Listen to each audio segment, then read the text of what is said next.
Хэн нь мэлхийн эзэн бэ? Энэ таагдаж байгаа 3 залуугийн нэг нь мэлхийн эзэн. Та зүгээр л тэгж чадах уу? A залуу юу? B залуу юу? C залуу юу? Энэхүү таван сонирхолтой бөгөөд нарийн төвхтэй. Мөн хүмүүсийн цөөхөн хувийн зүйрлэлтийг болж чаддаг. Энэхүү зургийг болон ойр орчмыг сайдын нарийн ажиглаад сэжүүрийг олох боломжтой. Та билнэ үү? Би цагаа явууллаа. Комент хэсэгт хариултаа бичээрэй.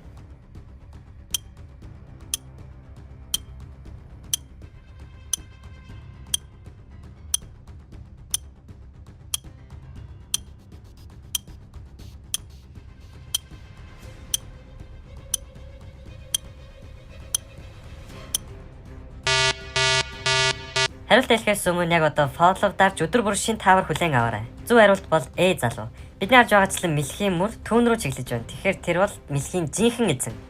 Хэрэв та зөв хариултыг олсон бол танд баяр хүргэе. Буруу хариулсан байсан санаа зовох хэрэггүй. Өшөө олон таавруудыг өдөр болгон оруулах болно. Хичээл өөрийн хуурамч оноогоо хуулаад жинхэнэ оноогоо харуулхад 12500 гэд манай залуугаас бүр 50 илүү болчтой.